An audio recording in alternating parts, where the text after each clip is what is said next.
Había un árbore e ele estaba así de espaldas e todo o cachón da auga viñalle de frente. Entón aí, pues, bueno, máis ou menos estaba seguro. O río levaba muchísima fuerza.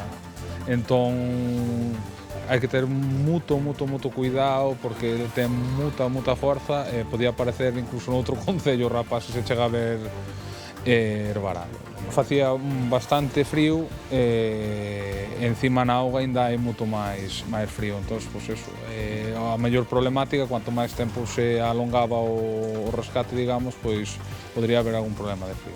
Era unha maniobra, eu penso que moi complicada. O que pasa é que, bueno, con bois profesionais como os bombeiros e demais, pois traballaron moi ben, foi un rescate desde que chegaron eles moi rápido, moi limpo, saliu todo ben, que o importante. Boas tardes, venres 13 de febreiro, en Vidos o Galicia Noticias, fala do rescate exitoso do menor que acabou no río Sil en Valdeorras a tarde pasada. Sobreviviu de milagre, o igual que a condutora a que lle caeu un árbore enorme sobre o coche en Caldas, un suceso que lle puido custar a vida e que nunca debeu producirse. O dono dese piñeiro de grandes dimensións e doutras árbores que estaban ali estaba notificado polo Concello de que tiña a obriga de cortalas. Non o fixo e iso puido custarlle a vida á rapaza.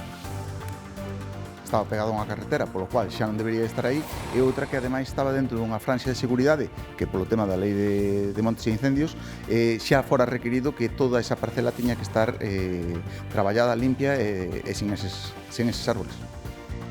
Estúdanse as causas que puideron provocar a caída de parte do muro do antigo cemiterio de Bonaval, en Santiago. Así, como ven, quedou o treito caído do muro de antigos nichos. Os técnicos analizan os motivos do que puido pasar e que intervención será precisa para a súa recuperación. A sospeita está posta nas continuas chuvias dos últimos días. Non sei canto levaba de tempo, Ese é un cemiterio moi antigo. Creo que cas chuvias que caeron estes días non teñen saídas de auga eses muros, fan charca. Paso todos los días y estaba como ahí que no se podía pasar. No pasaba porque ya estaba todo casi caído, pero no sabía que se había terminado de caer. ¿Cuándo fue hoy? Outro derrubamento tirou o ascensor que tiña instalado esta casa en Monterrey. Os veciños da parroquia de Alvarellos culpan unhas obras de canalización eléctrica que din provocaron fendas na vía pública. As filtracións provocaron un corremento de terra e a caída do montacargas sobre a casa. Mañá 14 de febreiro é San Valentín, unha circunstancia que en Fene celebran por partida dobre. De seguro que de amor van ben, pero é que ademais son as festas patronais do barrio que leva o nome do santo. A verbena desta noite dará paso a unha fin de semana de música, churrasco e, por suposto, moito amor. San Valentín sempre hai que celebralo. O patrón do noso barrio. E aí na festa un baile, sí. Bueno, pues mañana bajamos. Vale, a bailar y a lo que haga falta.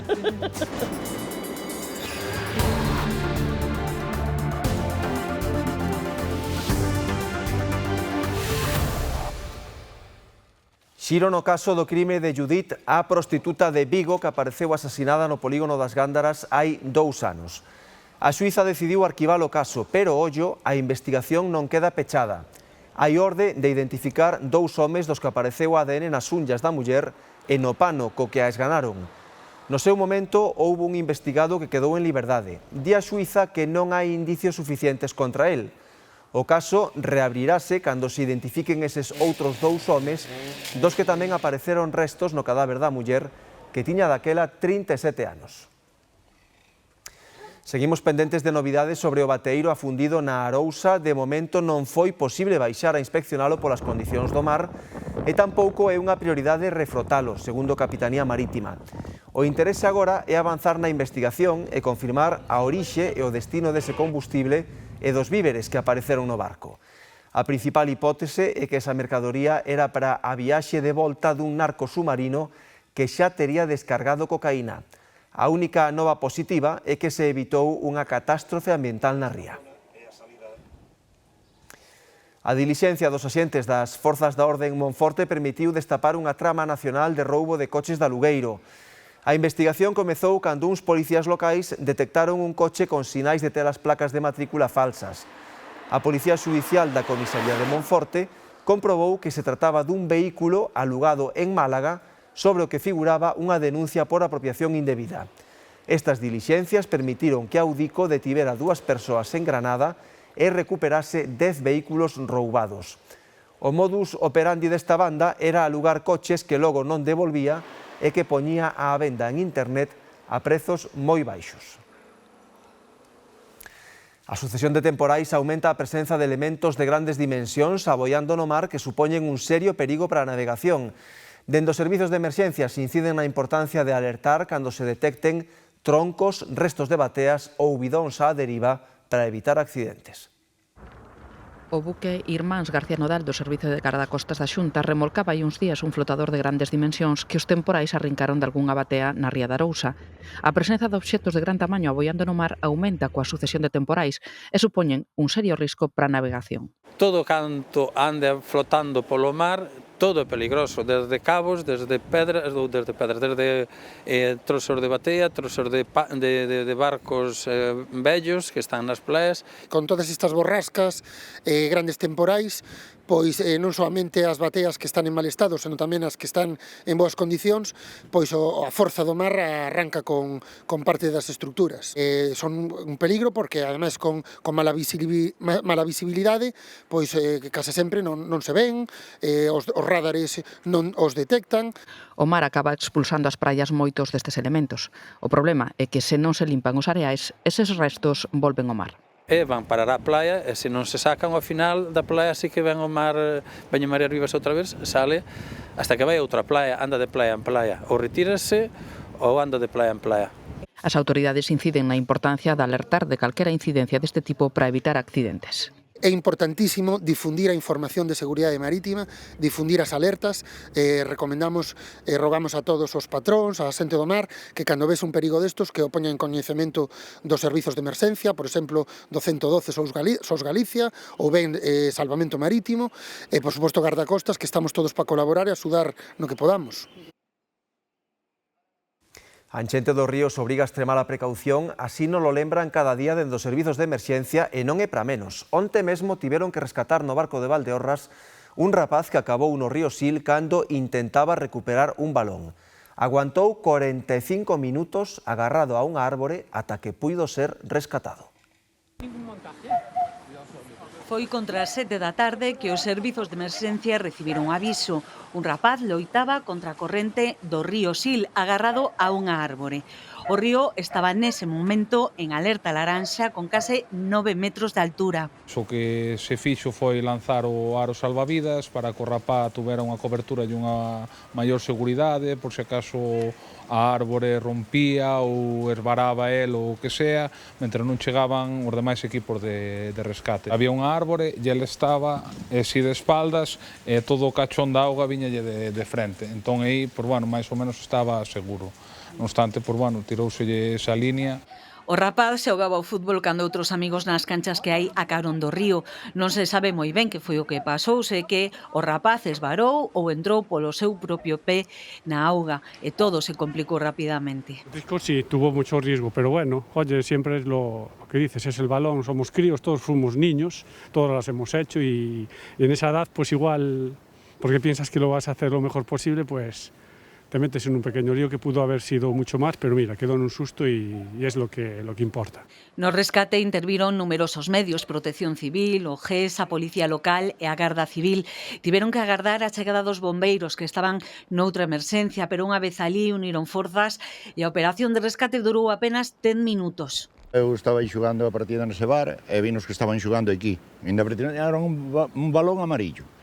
Cando subín para arriba xa sentín os bomberos, pero non me enterei de máis nada. Depois dixéronme que foron nenos que estaban xogando aquí precisamente, que lle marchara o balón ao río e que se tirara por el. O rapaz foi trasladado ao hospital polo risco de hipotermia. Llovía y estaba el día como tal como hoy. Pero bueno, son niños, hay que reconocer. Pero no, con 16 años ya no muy niño, Os servizos de emerxencia lembran que ante as enchentes dos ríos compre extremar a precaución, non achegarse ás beiras e respetar as cintas e sinais de prohibición de acceso a zonas anegadas ou en risco de subidas repentinas de nivel. O piñeiro que caeu sobre o coche dunha moza en Caldas tiña que estar cortado. O Concello notificara aos donos a obriga de cortalo por incumprir a distancia de seguridade. Malia que a rapaza xa foi dada de alta e todo quedou nun susto, os veciños piden que se tomen medidas urxentes para evitar novos riscos. Este espectacular accidente que puido custarlle a vida a unha rapaza de 20 anos puido evitarse. Os donos da parcela tiñan orden de talar o piñeiro. Un é que estaba pegado a unha carretera, polo cual xa non debería estar aí, e outra que ademais estaba dentro dunha franxa de seguridade, que polo tema da lei de montes e incendios, xa fora requerido que toda esa parcela tiña que estar traballada, limpia e sen eses árboles. Os veciños de Cesariños din que non é o primeiro susto que levan coas árbores. Dunha vez unha miña sobrinha tamén caeulle encima do coche, aos dous.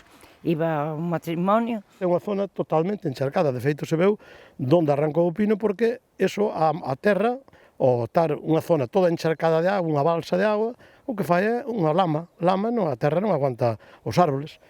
Cando vai moito aire aí non hai que ampare. Unha é iso, é que pasas por aí e como foi outro día, pasei calquera. Piden que se tomen medidas urxentes antes de que, en vez dun milagre, se produza unha desgraza. No verán, polos incendios, e no inverno, polo vento e a auga, capaces de tirar abaixo exemplares como estes. Pero que a lei está clara, non solamente a lei, o sentido común que fan aquí os árboles. Estes ancolitos que están concretamente aquí, parece ser que lle notificaron xa os anteriores propietarios desta vivienda, e o señor fai caso omiso. Pero non somos conscientes do que se fai. Se teñen orden de ter que cortar isto, por que non o cortan? Só en Caldas o Concello fixo máis de 80.000 notificacións similares para a limpeza de parcelas. Pero os procesos legais poden dilatarse anos e polo medio chegan os sustos. Apelar a precaución e a responsabilidade de cada propietario porque, xa digo, insisto en que as leis están para cumplilas e non fai falta que pasen unha desgracia como estas para saber se un árbol está pegado a unha carretera, está facendo un dano na carretera ou pode caer en riba dun alboio dun veciño. Agardan que polo menos o que lle pasou a esta condutora sirva para concienciar da importancia de ordenar e limpar as plantacións forestais, especialmente as que poñen en perigo casas e persoas. Parte dunha estrada de Alvarellos, no concello de Monterrei, caeu derrubando con ela o ascensor exterior dunha vivenda. As afectadas apuntan a que a causa son as obras que Naturgy fixo hai 1 ano e medio e que nas gretas que deixaron no asfalto se filtrou toda a auga destes días. Tremendo susto levou Pepita cando viu que se derrubara parte desta rúa de Alvarellos, botando abaixo o ascensor exterior da veciña coa que comparte patio. Casi me dá un infarto, porque claro, horrible. Eu quedei acojonada, porque digo, madre mía, ven a casa abaixo ela, e imagínate a miña. Moito medo, moitos nervios, non me colleu de milagro, non me colleu. A propietaria da casa, Viru Catanes, pioneira no xornalismo femenino deportivo, estaba en Madrid. Agora xubilada, ten problemas de mobilidade e instalara este montacargas para poder evitar as escaleiras que suben á súa vivenda. Atopouse con esta desgracia. Avisáronme rapidamente cando puden vin para empezar a moverme, a ver quen se fai cargo de todo este desastre que temos aquí. Ademais, o camiño estáse desfacendo día a día, é un auténtico peligro. Pode vir un coche aquí abaixo ao patio. Teñen clarísimo que el foi a causa do derrubamento. As obras que Naturgy fixo hai máis dun ano para renovalas acometidas da luz. Mira como está. Nas gretas que deixaron na estrada filtrouse tanta auga que ten caído. Deixarono fatal para que comenzase a agrietarse desa maneira tan terrible, o sea que non sellaron ben. Foise filtrando a auga todo que choveu este mes, o que causou o derrumbe do muro, do camiño. Eu vi vir. Ademais, dixenlle a veciña, a víspera, que ven todos os días, estamos todos os días xuntas, e dixenlle, o muro do patio vai caer. Os muros da miña casa tamén poden caer. Xa vistes como está filtrando todo. Piden a Xiña que arranxen esta desfeita. Pido que canto antes, primeiro, que quiten todo isto que caiu aquí, que para se poder desmontar o montacargas e empezar a hacer un novo, que fagan un muro de contención como é debido para que non volva a pasar o que pasou, e sobre todo iso, que se den prisa e que quen sea que asuma a responsabilidade. Dende o Concello de Monterrei din que a responsabilidade das obras é de Naturgy, pero aseguran que en canto rematen as choivas van reparar o desastre. Caeu un muro do cemiterio de Bonaval, en Santiago. Non houbo que lamentar danos persoais, pero o estrago prodúcese nun conxunto histórico de gran valor patrimonial. Alejandro. Sí, Raúl, o valeo afectado trátase dun muro que rodea todo este cemiterio de Bonaval e, como poden comprobar agora mesmo en directo, caeu sobre algúns dos nichos que permanecen aquí, pero nos que non hai ninguén soterrado. Todo parece indicar que aconteceu entre a noite do mércores e a mañá do xoves, e segundo confirman dende o Concello, a causa estivo na inestabilidade do terreo a causa das intensas chuvias das últimas semanas. Esta mañá estiveron por aquí técnicos avaliando a zona e agora o primeiro paso será redactar un informe de danos. A continuación, actuar non só sobre a zona danada, senón tamén en todo o conxunto, en todo este conxunto histórico. Como poden comprobar agora mesmo en directo, esta zona permanece totalmente acordoada e tamén están pechados os accesos a este parque de Bonaval. Case 200 anos de historia reducidos a cascallos. A parede do cemiterio de Bonaval non resistiu tanta auga. Paso todos los días y estaba como ahí, ya estaba todo casi caído. Acumulación de auga importante no terreo superior que aumentou o peso e a presión co conseguinte empuxe sobre un muro de pedra de mampostería. A idade pasoulle factura. Un cemiterio moi antigo. Creo que cas chuvias que caeron estes días non teñen saídas de auga eses muros, fan charca. O pano de 15 metros de longo por 6 metros de alto arrastrou tamén os nichos que caeron sobre as lápidas. Non hai perda emocional porque levan décadas baleiros, pero si un gran dano arqueolóxico e histórico. O acceso a ese lado do Parque de Bonaval quedou pechado por seguridade e tamén para facilitar o labor dos técnicos. Valoran o próximo paso. É posible que ao final haxa que facer unha actuación no conxunto, na totalidade do muro e dos nichos. E demais, como se trata dun BIC que ten un alto valor patrimonial, as actuacións e a súa financiación deberán ser consensuadas con distintas administracións. Asegúroche que hai algún que non está en moi boas condicións. Sí que eses muros hai que revisalos. Sabes que caeu do outro lado e morreu un señor. Ocorreu hai pouco máis de 6 anos e daquela traxedia foi peor. Cando os bombeiros deron retirado toda a pedra, atoparon o corpo dun home maior que pasou ao pé de Bonaval no peor momento. Máis dun ano despois reparouse o muro, xa demasiado tarde para ese veciño da Rúa Teo. Estaban aquí en este edificio, que era una residencia antes, cuando quedó vacío lo ocuparon. Después quedó vacía la guardería, se fueron para la guardería y ahora nuevamente están en el edificio que era la residencia, pero rompieron unas rejas y entraron por ahí. Os conductores que circulen en sentido A Coruña pola A6, autovía do noroeste, xa non teñen que abandonar esta vía e circular pola Nacional Sexta á altura do concello lugués de Baralla. Sobre a 1 desta tarde quedou aberto xa o tránsito pola A6, pero, iso sí, compartindo os vehículos os dous carrís en dirección Madrid, xa que se habilitou un carril para cada sentido. Evítase deste xeito ter que desviarse pola Nacional Sexta mentres se acometen os traballos para arranxar os desperfectos que o temporal causou no material do teito do túnel de Neira. Seguen os traballos para refriar e asegurar a área queimada onte na Comisaría de Policía Nacional de Santiago. Aínda están por determinar os danos que causou o lume que, lembramos, se orixinou na planta -4 na Galería de Tiro. O edificio continúa desaloxado, pero iso sí, xa restableceron os servizos en oficinas provisionais. Cousa de 7 horas levou extinguir o incendio na comisaría e contan que poida levar días a refriar e asegurar a zona. Foi un lume complicado de atallar, orixinouse nunha planta subterránea sen ventilación e nunha sala de tiro chea de caucho. Entonces aí acumúlense moitos gases, moitas partículas e sobre todo moitísima temperatura. É dicir, houve moito material que se nos queimou por temperatura. A cámara térmica queimabas a pantalla, entonces non sabemos que temperatura, eran moi quentes. Sí, é dicir, houve un momento no que pola saída de gases saía lume directamente.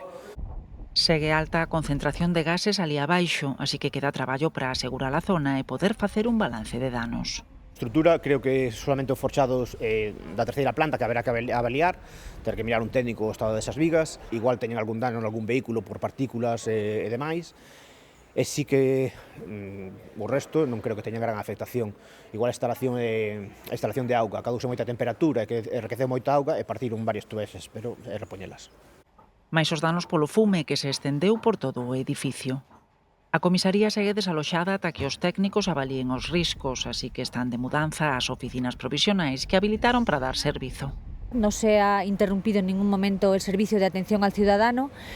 Hemos puesto una oficina de denuncias provisional en la avenida de Padrón número 3 para el caso de que alguien tenga cosas más urgentes. Si es un extravío, una pérdida, no se considera urgente, pero las denuncias, el resto de denuncias sí se están tomando. É o mesmo co servizo de expedición de DNI e de pasaporte. Préstano nesta unidade móvil e atende só os casos urxentes. Tes que xustificar, decir o motivo polo cal tes esa urxencia, eles valórano e en caso positivo, pois resolvense no momento e se non, pois tes que volver a pedir cita ou dirixirte a outra das comisarías próximas. Queda por restablecer o negociado de estranxeiros que contan recuperar o mércores. De momento non manexan prazos para retornar ás dependencias da comisaría. O edificio incendiado este verán pasado na rúa Riestra, en pleno centro da cidade de Pontevedra, será finalmente demolido. O Concello pontevedrés declara o inmoble en ruínas e dá orde de derrubalo. O informe técnico confirma o mal estado da estrutura, polo que a recuperación deste edificio, din dende o consistorio, non é viable. O incendio tivera lugar o pasado 8 de xullo e obrigara a desaloxar todo o inmoble. Daquela, os veciños e os donos dos negocios instalados nos baixos tiveron que permanecer fora do edificio durante os 15 días que se prolongaron os traballos dos bombeiros nese lugar. Os veciños de Ordes están fartos dos continuos cortes de suministración eléctrica que están a sufrir nestas últimas semanas. O último foi este mesmo mércores e moitas vivendas do concello e negocios estiveron sen luz en distintos momentos ao longo do día, o que lles provocou numerosas incidencias. Ata media dúcia de cortes de luz intermitentes en apenas media hora. Foi o que tiveron que soportar moitos veciños do Concello de Ordes este mércores e xa están fartos dunha situación que sofren moi a miúdo. E vaise moitas veces, vaise así de golpes. E o problema é iso, que se estropean os electrodomésticos. Pero bueno, nós, gracias a Dios, pues non nos causou ningún mal, ningún daño. Últimamente son muy continuos, es una cosa, es constante, todo el rato. Hacer la comida con interrupciones, poner la lavadora en trocitos, la secadora, las series, todo en trocitos. Que son moitos días, pero concretamente en unha hora ou por aí, 5 ou 6 veces. Houve unha época que non pasaba, pero agora últimamente volve a pasar outra vez máis. Bueno, sí, o outro día foi culpa do tempo. As empresas do polígono industrial foron das máis afectadas esta semana por estes cortes, tendo que interromper a súa actividade e mesmo soportar pequenas averías na maquinaria. Pero tamén no centro urbano se deixaron sentir as consecuencias da falta de suministración durante horas, electrodomésticos danados, perda de material e os inconvenientes derivados de estar sen luz durante horas.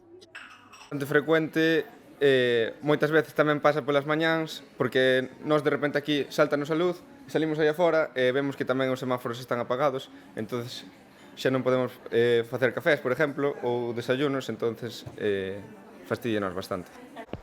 Levan tanto tempo con problemas de cortes no servizo que xa buscan remedios para afrontar a situación. Nada, previsión, acostumbrarte a tener muchas velitas, que parece que estás invocando a alguén raro en casa, velitas y ala, a darle. O Concello exixe tamén unha solución e solicitoulle á distribuidora un informe das causas que motivan estes cortes de subministración para amañar o problema. Un veciño de Sober, na provincia de Lugo, recibiu unha factura de case 270 euros dos bombeiros pola retirada dun niño da vespa velutina na súa vivenda, asegurando que ninguén o informara de que iso puidera ter un custo económico. O Consorcio de Bombeiros da provincia de Lugo emitiu un comunicado para lembrar á poboación que son servizos de emerxencias e que se o niño non implica unha ameaza inminente para persoas, a mobilización do persoal e o material debe facturarse conforme as taxas vixentes. Incide tamén en que existe un protocolo oficial da Xunta que establece que estas actuacións deben canalizarse a través da empresa pública Traxa. A Garda Civil investiga 2 persoas nunha operación por tráfico ilegal de figuras e xoias de marfil. Atribúeselles un delicto de tráfico de especies protegidas. A investigación iniciouse tras detectar os axentes a publicación de 2 anuncios en coñecidas páxinas de compra-venda de artigos de segunda man. Nelas ofertábanse figuras de elefante de diferentes tamaños e un lote de 4 pezas de xoiería de marfil, unhas pezas que a normativa europea proíbe comercializar. As pescudas conduciron os axentes a identificar os anunciantes. Son dos veciños de Neda e da Coruña. As pezas foron comisadas e os investigados pasaron xa a disposición xudicial. En Vigo, a zona de Pizarro é unha das máis afectadas pola problemática da ocupación. Hai poucos días desaloxaron ali unha antiga gardería e esta mesma mañá conseguiron valar un inmoble abandonado que tamén fora ocupado. Os veciños falan de inseguridade e agardan que se tomen medidas para impedir que se repitan estes episodios. A primeira hora da mañá, a policía local rexistraba este inmoble que, segundo os veciños da zona, levaba días ocupado por varias persoas. Cuando quedó vacío lo ocuparon, después quedó vacía la guardería, se fueron para la guardería y ahora nuevamente están en el edificio que era la residencia, pero rompieron unas rejas y entraron. Había en la guardería un montón de ocupas, hemos conseguido que se fuera una casa, ahora tenemos otra y ahora tenemos este edificio. Dijéramos unos ocupas que no tienen dónde vivir y cuidan la casa, pero no, lo primero que hicieron fue desmontar ventanas, romper puertas, abrir y claro, es un problema. Accederon ao edificio rompendo os tabiques xa instalados nas portas e a intención hoxe era volver tapialas para impedir o paso a persoas alleas a esta propiedade, unha antiga residencia de maiores da Fundación San Rosendo. Para mirar se botan fora para poder cerrar, porque xa levan aquí, sei que hai moitos arriba e abaixo ahora, e venimos de Ourense para eso. Os veciños xa denunciarán o estado de abandono deste edificio en condicións insalubres. Preocupáballes agora o comportamento das persoas que ocupaban. Sí, hay mucho riesgo, ya hubo un incendio ahí en Dumbo, y ahora los vecinos me estaban comentando que están encendiendo velas, hogueras en el suelo, cosas así. Entonces, eso es mucho riesgo y para aquí, para el barrio, es molesto ya. Hay niños pequeños, viven familias que no se atreven ni a salir. Aparte de que está bastante oscuro, es una zona que suben de la Salgueira por ese callejón y ahora te da muchísimo respeto y muchísimo miedo.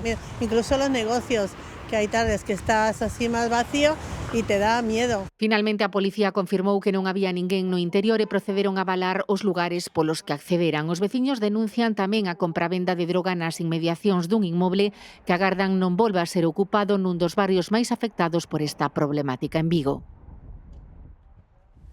Esta fin de semana grande do Entroido ten numerosas citas por toda a provincia de Ourense. Os felos serán os máis madrugadores mañá sábado, percorrendo as aldeas de Maceda e compartindo trasnadas e risas cos veciños. Xa pola tarde en Verín celebrarase o bautismo dos novos cigarróns e o domingo o gran desfile de comparsas e carrozas. É o mesmo día en que en Laza ten lugar a estrea do Peliqueiro. Por primeira vez vestirán o traxe e saudarán os fregueses á saída de misa. O mesmo que farán as bonitas de Sande en Cartelle. Domingo Gordo tamén en Viana do Bolo, con desfile de folións e boteiros e un xantar a base de androlla. E en Xinzo de Limia, o Entroido encherá de creatividade e charangas as rúas da vila durante toda a fin de semana. Festa tamén na capital, con desfile o domingo á tarde polas rúas de Ourense. E mañá sábado e 14 de febreiro, día tamén de San Valentín, xa saben que é o Día dos Namorados. O que igual non coñecen é que nun barrio de Fene son tamén as súas festas patronais. Hoxe estivemos ali para ver se o celebran por partida dobre. Comeza a conta atrás para celebrar o día máis romántico do ano para algúns. Despois de 56 años que llevo casada, ya non estoy enamorada. Yo me quiero a mi marido, pero como un amigo. Enamorada ya no estoy, ya se fue el amor todo. Llevo 51 años casada, ¿y qué más quieres?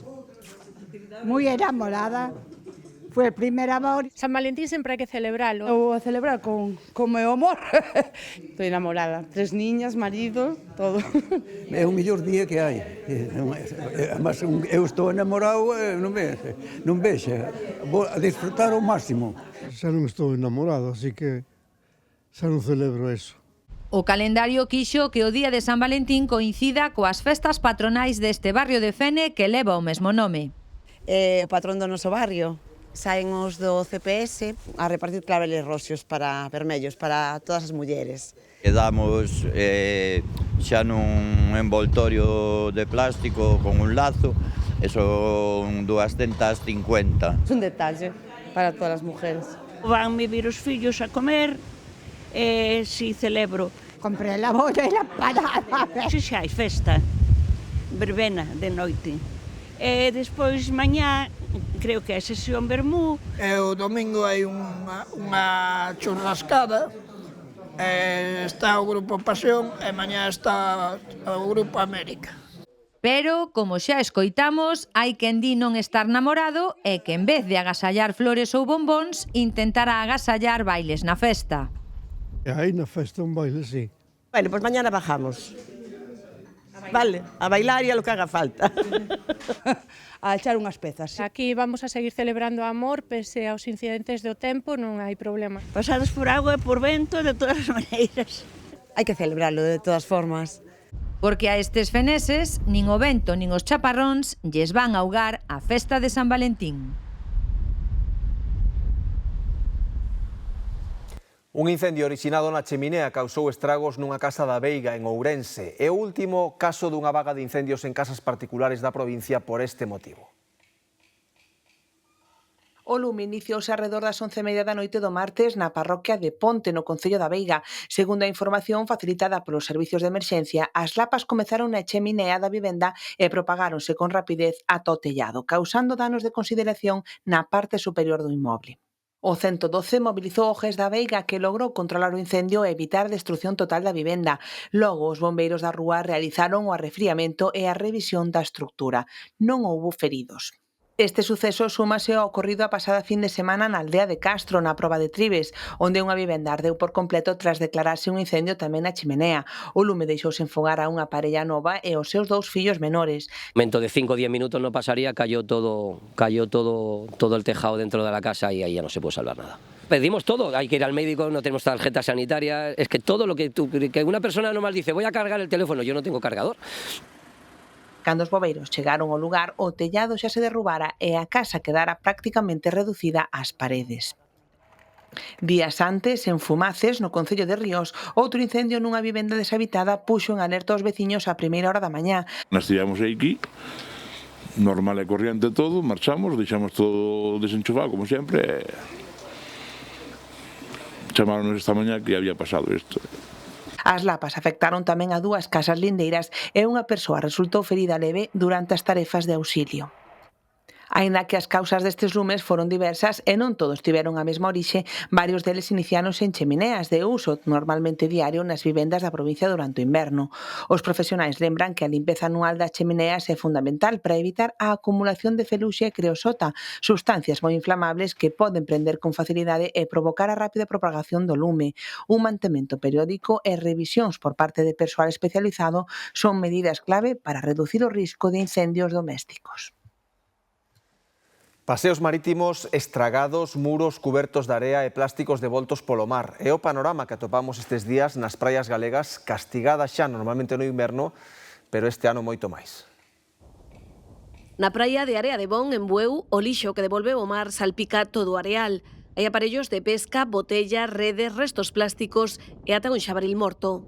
Nunca se mirou así a playa como está estes días. Eso é como al tempo que hai, o mar que traballa moito e truso todo pa terra. O que si queda pena son os plásticos, as cousas dos mariñeiros que non deberían estar no mar e parece que os propios mariñeiros, os materiais que usan, as redes, as nasas, incluso caixas de polispán. Unha imaxe que levou un grupo de persoas a unirse para recollelos. Necesito vuestra ayuda. Nunca vi una playa tan sucia en mi vida.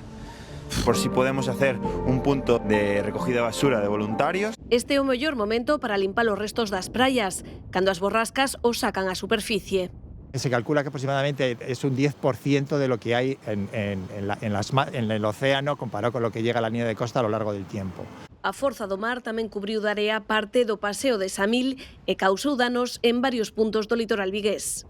Arrancou o valado todo, arrancou os postes de protección, a alambrada todo, está aí, porque máis arrancou de cuajo todo, todos os letreiros, todos os postes de señales e todo, arrancou todo.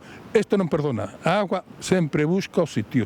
Os temporais tamén levaron parte da duna da praia viguesa da Calzoa, entre Samil e o Bao.